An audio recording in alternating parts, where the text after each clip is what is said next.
Hey guys, I'm Captain Foley, I'm Commander Coggins. and this is Fleetyards Mission Briefing. Yes. Now we're coming up on a holiday, Samuel. Yes. Canada's Canada birthday. Day. Canada Day. Yes. July 1st. 150 years old. Yes. And you're here to celebrate with us. Yes. And we're here to look at the Canadian Day fighter from the famous movie Canada Day.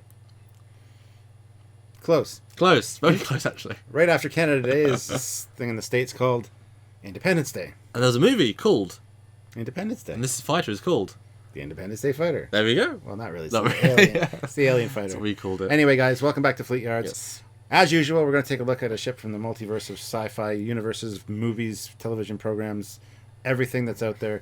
Pick it out of the context, look at it, and examine it, and talk about it, and kind of give you guys a new appreciation for it. Hopefully. And we're doing blockbusters today. Yes. And, of course, we've already given away what it is. Yes. Did you see Independence Day in the cinema? Yeah. What did you think of the movie? I loved the movie. I love it too. It's a very good movie. It's a good combination of humor and action and just characters as well. happy ending, good characters. I haven't seen the second one though yet, but I will.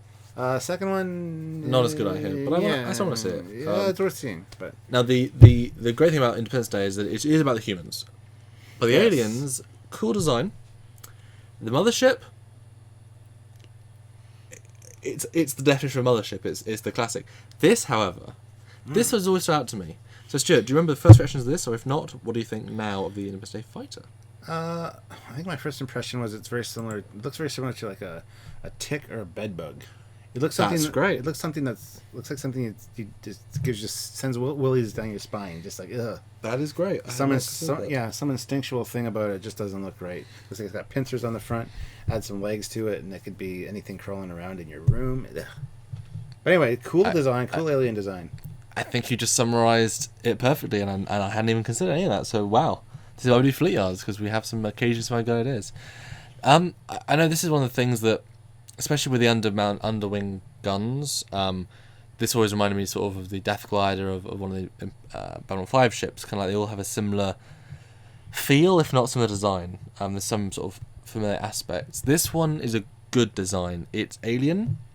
You're right. It's wholly organic, very shelled. Mm-hmm. It's definitely a fighter, but it's not. Yeah, it's good. I mean, yeah. And dare I say, it almost looks Egyptian, like something out of Stargate. Yes, well, that certainly follows in. Yeah, it has an old feel, like as if it's not a brand spanking new white, as is the trope of sci-fi, white clean fighter. It feels like an old, organic, armored, little and very very deadly craft, as we see. It's very maneuverable, devastating weapons though against metal without shields. I mean, anything's pretty effective against metal shields. And yet, despite its unique design, unique appearance, it still holds very true to that 1950s kind of UFO vibe. Yeah, that you got. Yeah, it does actually. Got the similar shapes and the bubble on the top almost, so it kind of holds that old retro look while really updating it and incorporating something organic as well. So I think they did an amazing job on designing this. You're saying everything I never thought of. I really love it. Wow. Yeah. Well, let's go through some pictures then, some close-ups. A great shot of the overall ship. In the movie, I picked this one because huge ships. I mean, these ships are beyond huge. I mean, they're like tens of miles. Mm-hmm. This is a shot that a swarm. That's fair to say. A swarm of them come out. Mm-hmm. And for us, us back then was that 1996 or something. Yeah, I think it was 96, 95. Modern military. I mean, jet fighters are not very advanced, really. What? I disagree. Compared to this, it's like this great. Obviously America. They want to be the best. And so the idea of beating overwhelming odds, beating overwhelming firepower, is obviously the American dream. In the military, anyway. He's Canadian, so it's fine. But this certainly impressed me. I mean, this is a lot of firepower these guys are sending out, and motherships throughout the world, and there were dozens of them. Mm-hmm. They've got a lot of power to the battle, and I'm surprised we won. Mm-hmm. Anytime you see a swarm of enemy things coming at you is terrifying. Yeah. I mean, look at Star Trek Beyond. That swarm of ships that just annihilated the Enterprise. A swarm is deadly, and even today with the modern military, we can't launch swarms of anything. you launch like 2 or 3 fighters off an aircraft carrier at a time, and you have to reload the other ones. You have about 2 minutes before you can launch those. Yep. And then they circle, they all get into formation, and then you finally got a kind of a swarm. This, to launch them, like, The piloting skills. it's like a beehive. Yeah. You just pissed off the beehive, and they're all coming out. It's scary. It's something, again, instinctually in our nature, it's something that's scary to us. It's this is too much, run away. Yeah. And you can't face nature. Yeah. But in the next picture? The scale of that thing. Mm-hmm. Jeez. Cheese and rice. Is my summation. Next picture. Boom! They have shields. Yeah, this is interesting because you get to see the bubble shield around the ship, which we're familiar with from watching Star Trek. Yep. A lot of people might not necessarily have thought that way when they watched this movie because it wasn't really geared specifically for science fiction fans. I think it was more action oriented. But to see the shielding effect like that encompassing the ship is really cool. A lot of times either the ships just get damaged or you see like something hits the hull, but there's like a effect of something protecting it, as opposed to shields being emitted and encasing it. So, very cool. I mean, these guys have powerful, and we'll talk about this in a minute, powerful energy weapons, powerful shields. They can take a missile blast without any damage. Mm-hmm. These things are deadly. Again, how the hell do we win? The next picture should be another shot of the ship. Yeah, is it landed, which we'll talk about a little bit later. Mm-hmm. Slightly different shield effect. Mm-hmm. But nice big bubble, feels powerful, feels... I mean, this is a single fighter, as all this. I'd love to see this facing Star Trek, facing Stargate. I mean, Stargate less so, but I mean, you know, I guess Type 6. I mean, can the beam weapons penetrate this? Can the shields take the blasts? I mean, that'd be an interesting fight. Are they just... And that being said, this is very reminiscent to me of the Jem'Hadar attack ships. That's interesting, yeah. Again, bug-like in their appearance and their shape. Absolutely, Scarab, yeah. Yeah, brilliant. Next shot is from above. 2 of them flying in formation. Again, cool. You see like the engine grills or nozzles or whatever they are at the back.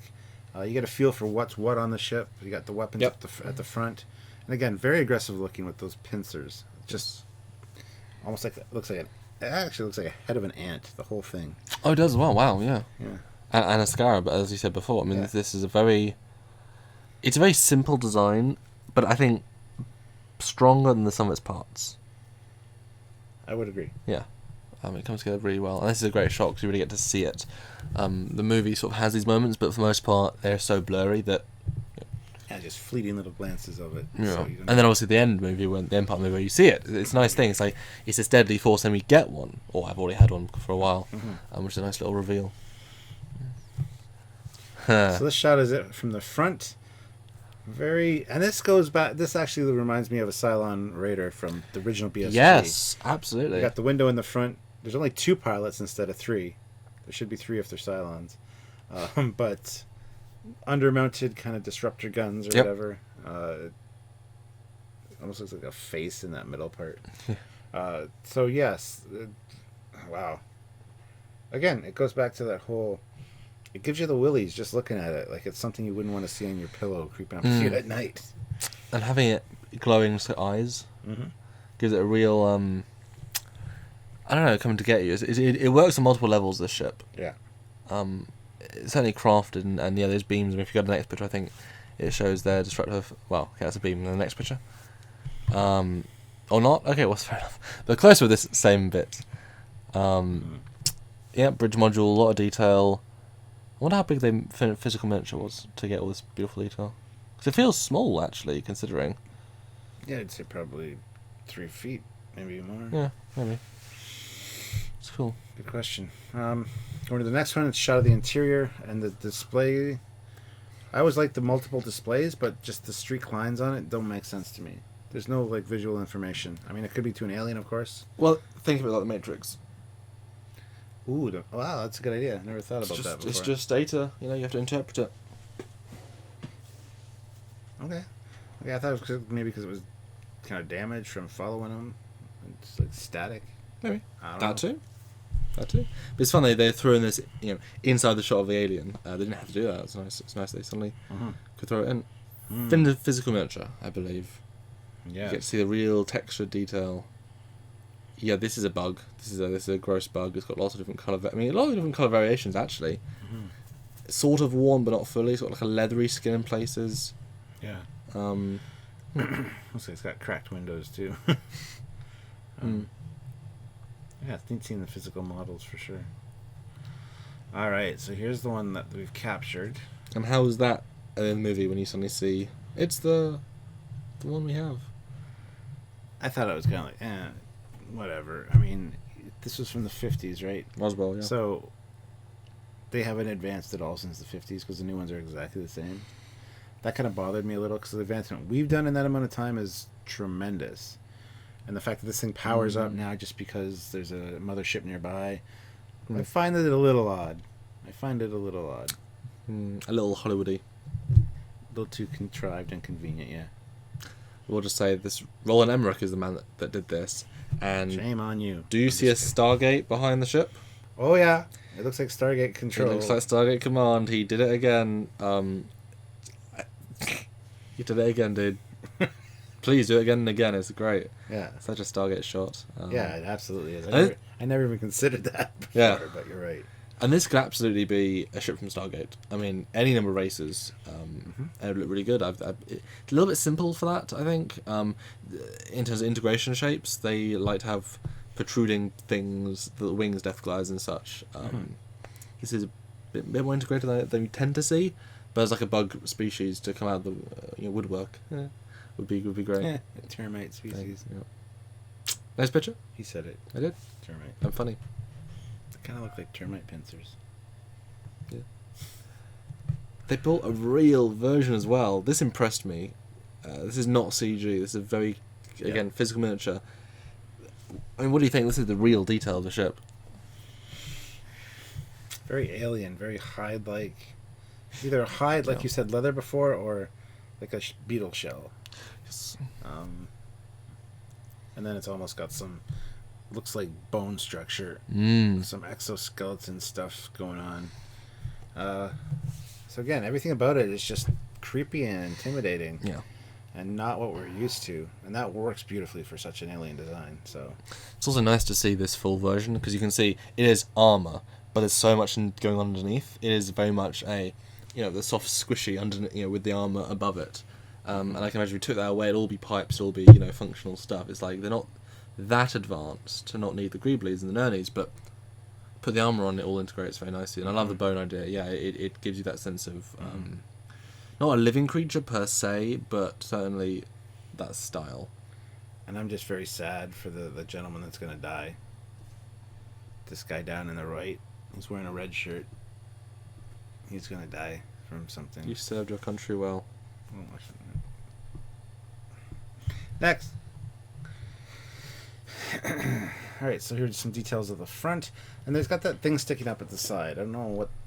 because that's not on the other one. Well, there's two fins, didn't they? But you're right. What? I guess maybe it was broken. They only had one. Or was that the other ship we looked at today? Because we looked at a few ships today. Oh no! It's how you get in. Oh. And you walk in. Gotcha. That's interesting. Yeah, I didn't even know that. Now I just learned something. Huh.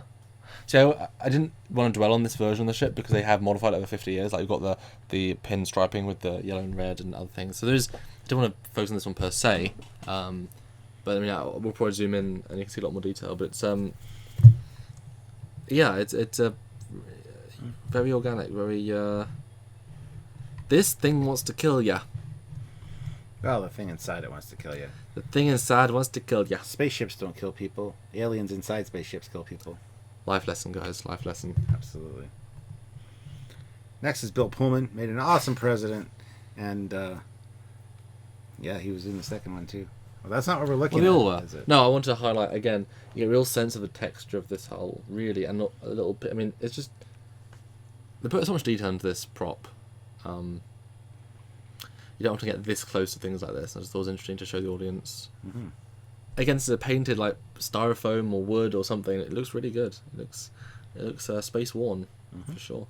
The inside. Next up is the interior with our modern accoutrements put in there to make it comfortable for us. Yes, because I mean these guys are like a third bigger than us with like tentacles. I mean, this is not designed for people. Yeah. So you can see why the extra space is needed, and these guys are pretty small in comparison. Good two guys to have on screen together, though. Yeah. Yes. Next up, you get to see inside there. You can see inside the cockpit. It's even scarier with the lights off. Everything's scary with the lights off. Yeah. But I wonder if they actually did build the internal set inside of this thing, because I don't think they would necessarily. It looks like they did. Oh, yeah, they could just be mannequins, though. I mean, they wouldn't build a high detail one for sure inside, but it'd be cool. Cause real sense of scale, it is kind of, it's thicker than you think it is. Mm-hmm. You see a person. Cool. Yeah. Again, this looks like it does have 3 seats. Will Smith is in the center seat. Oh yeah. One over here. So I don't know if there were 3 aliens in the other one. It looked like there were only 2. But again, they've put themselves in positions. So. But I mean. Yeah. Yeah. Oh. Cool. I like the light up details behind them. It's interesting as well. It looks like a dragonfly wing or some kind of membrane. Again, going back to the organic look. This is them going up to the alien spaceship. Oh wait, they have the shutters. They have armor shutters. That was the point of this photo. So it has armor as well. Because remember we said in Star Trek the JJ prize or the Kelvin timeline prize, they have big open windows. And I said the easy way to solve that as being a problem with the continuity of Star Trek would be to have shutters that would come down and block it off, so it's armored. And this actually had that. So I just wanted to highlight their good use of a window, but also armored window, which makes a lot of sense and is sort of needed, in my opinion, for this sort of thing. And here too, the displays are a little bit different than the last time we saw them. Things are horizontal now instead of kind of a angle on an angle.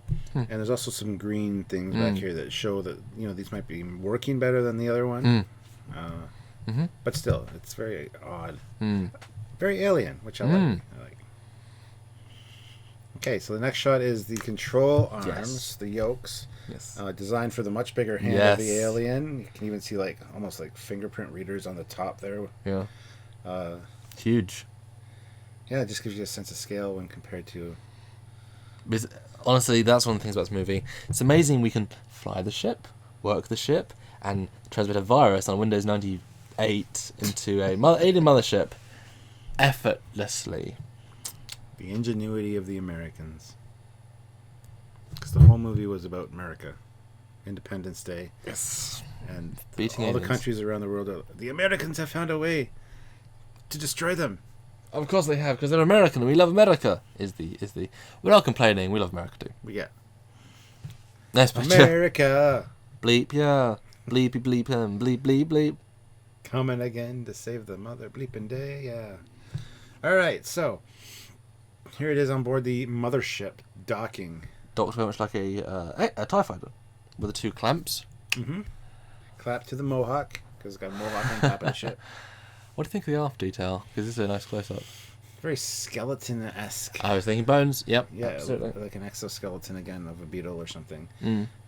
Creepy again. And no visible exhaust, no visible glow. Shows advanced technology without actually having to see it. It's nice. Yeah.